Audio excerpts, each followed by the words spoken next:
warahmatullahi wabarakatuh. Waalaikumsalam warahmatullahi wabarakatuh.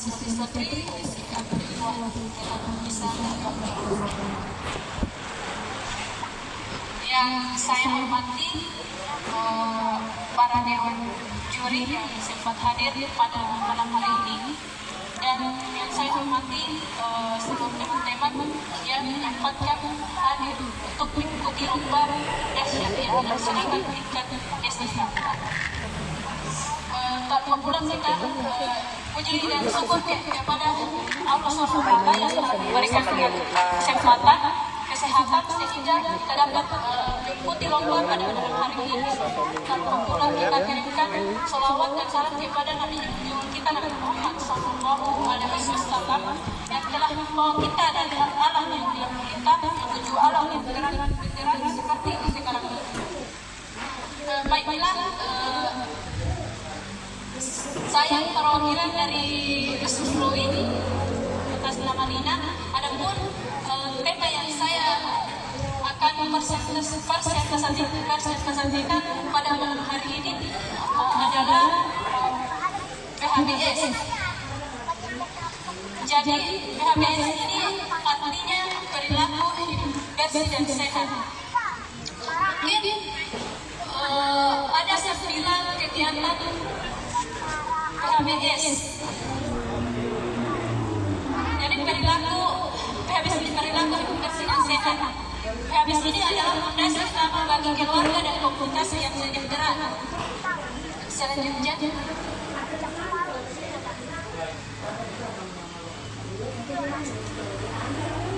pengertian PHBS itu adalah semua perilaku sehat yang dilakukan atas kesadaran pribadi sehingga keluarga dan anggota masyarakat dapat mengambilnya sendiri di bidang kesehatan dan berperan aktif dalam mewujudkan kesehatan masyarakat.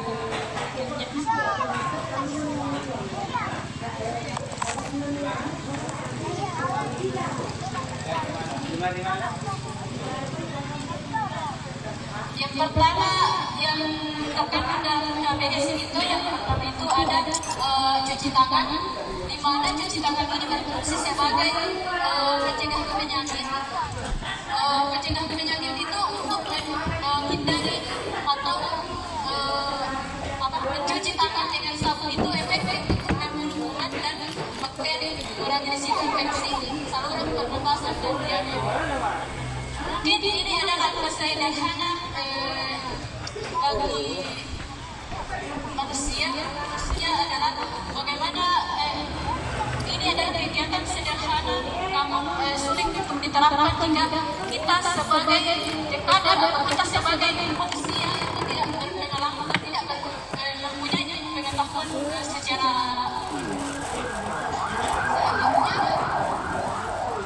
nomor 2 itu penggunaan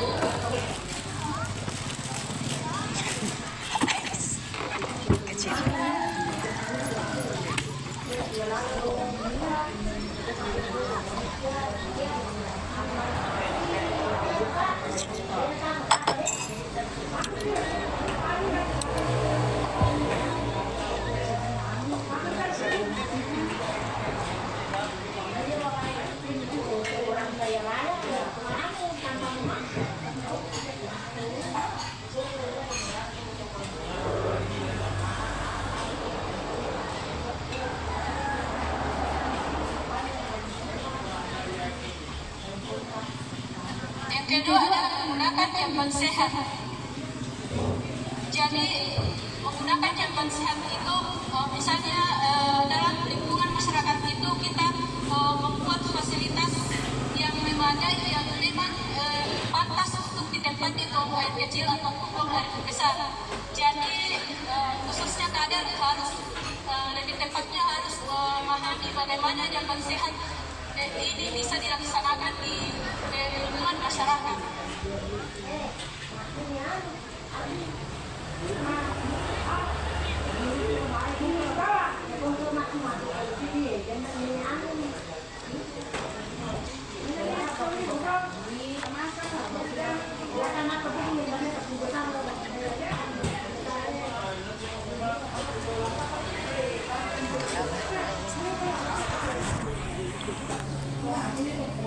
Yang selanjutnya itu nomor 3, pemberantasan sarang nyamuk. Yang pertama yang dilakukan itu jika dalam lingkungan rumah itu jika kita melihat pengurasan rendaman air, maka yang perlu kita lakukan itu membuat air itu untuk mencegah agar nyamuk ini bersarang atau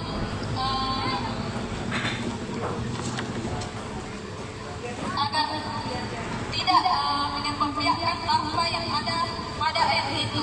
Jadi kita harus membuat air itu. Kemudian selanjutnya itu kita bisa juga menggunakan obat plasida, di mana obat plasida ini tujuannya adalah untuk membunuh sarang nyamuk, membunuh jentik nyamuk, sehingga kita mencegah dari segala penyakit gigitan nyamuk, sehingga kita tidak mengalami gangguan atau gigitan nyamuk yang dapat infeksi pada tubuh sendiri.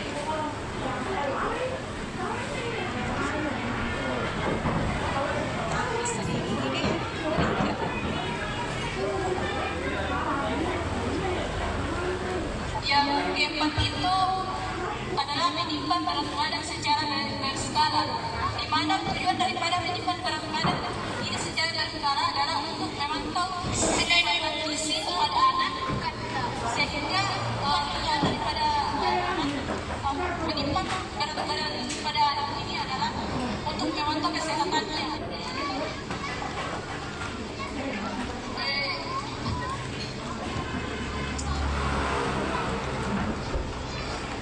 Misalnya meningkat berat badan pada posyandu atau pada kegiatan setiap bulan, kita seharusnya sebagai harus membawa anak-anak untuk memantau gizi mereka agar kita dapat mengetahui penyakit apa yang diderita. Kemudian petugas kesehatan juga yang keenam itu ada olahraga teratur atau biasa sering disebut oleh teman-teman sendiri yang mengikuti lomba pada kegiatan yang pertama, yaitu disebutkan bahwa kegiatan fisik itu sendiri bukan hanya berolahraga, tetapi juga apapun yang dilakukan di rumah, misalnya aktivitas fisik, menyapu, mengepel, dan kegiatan yang ada di rumah tangga itu adalah sebuah kegiatan fisik atau olahraga yang dapat membantu kita menjadi menghasilkan kebugaran, meningkatkan kebugaran kita. Aku yang tidak pernah bergerak, sehingga yang harus mengarahkan para anggotanya agar melakukan aktivitas fisik atau melakukan olahraga minimal 1 minggu sekali, itu sudah cukup manusia atau masyarakat. Yang ketujuh itu ada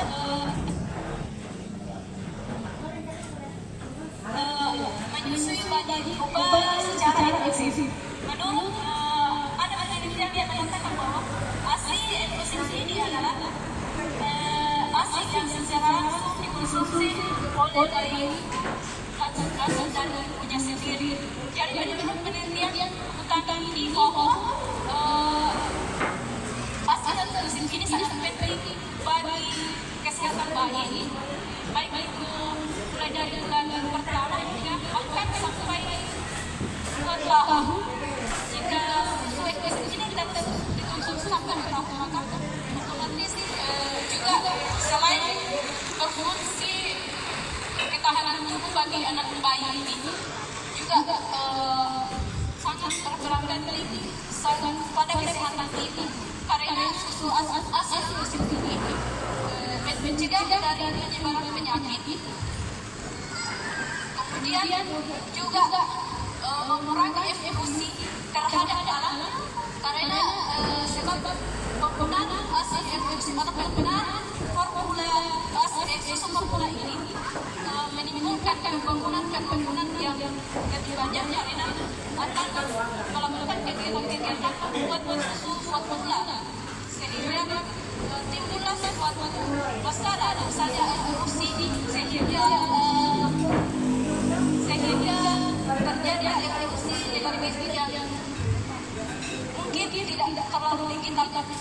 jika dibiarkan ini terjadi, maka suatu daerah ini akan mengalami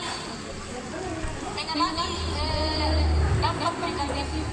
Jadi penelitian kadang-kadang mengingatkan bahwa aspek ini patut untuk dipertahankan sepanjang hari atau setiap masa, karena memang aspek ini juga sudah banyak dijelaskan dalam surah Al-Baqarah. Sosialisasi ini sangat mulia jika kita ketahui sama-sama. Juga sudah dijelaskan ada beberapa tokoh para ulama yang menjelaskan bahwa aspek ini sangat berperan penting. Jadi jangan kita banyak uang sehingga kita ini terlalu banyak dari sesuatu formula. Jadi terus untuk keadaan sudah bisa menyadarkan kadang-kadang atau masyarakat yang akan dapat menggunakan hasil ini sampai intinya sampai pertama itu sudah menurut penelitian utama penelitian ini juga sudah terbilang teridentifikasi sudah tersebar di misalnya di negara-negara yang semula dan fatwa lainnya.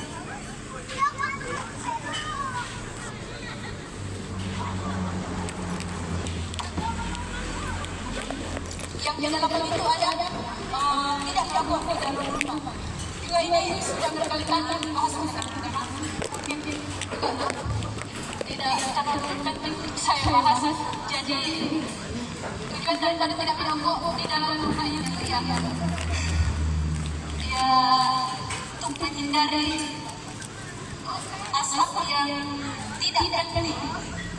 Karena anak-anak juga ketika menghisap rokok akan mengalami terkena penyakit. Jadi mungkin ini tidak bisa dihilangkan karena begitu banyak rokok, tapi mungkin bisa dicegah melalui kegiatan merokok di rumah atau bisa juga yang membuatkan tempat rokok ini maksudnya menyediakan tempat memadai untuk menyimpan bekas-bekas rokok ini, karena juga sangat berbahaya bagi bayi bekas yang piring sudah banyak yang beredar juga.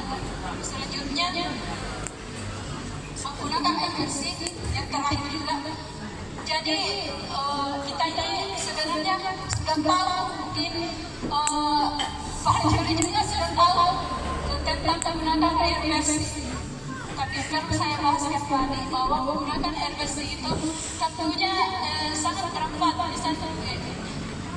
Ketika ada suatu penyakit, misalnya penyakit batu ginjal, itu disebabkan karena tidak menggunakan air yang sudah dimasak. Dan penting untuk diketahui bahwa air masak itu untuk membuat kuman itu mati, sehingga dengan mengkonsumsi air yang bersih ini adalah mencegah segala penyakit. Masih itu saja yang dapat saya sampaikan. Sebagai sepatah kata yang saya dapat pada ayat Inna Sa'id bahwa sesungguhnya usaha manusia itu memang berbeda-beda. Jadi berbeda-beda berarti kita berbeda, berbeda-beda berarti kita ingin bersatu, ingin lebih baik lagi di depannya. Jadi berbeda-beda dan terbenci. Tapi bagaimana kemudian berbeda ini kita bisa bersatu mengembangkan apa yang bermanfaat di desa kita, di daerah kita ini. Mungkin begitu. Lebih dan kurangnya mohon dimaafkan. Lah bisa saya lihat. Wassalamualaikum warahmatullahi wabarakatuh.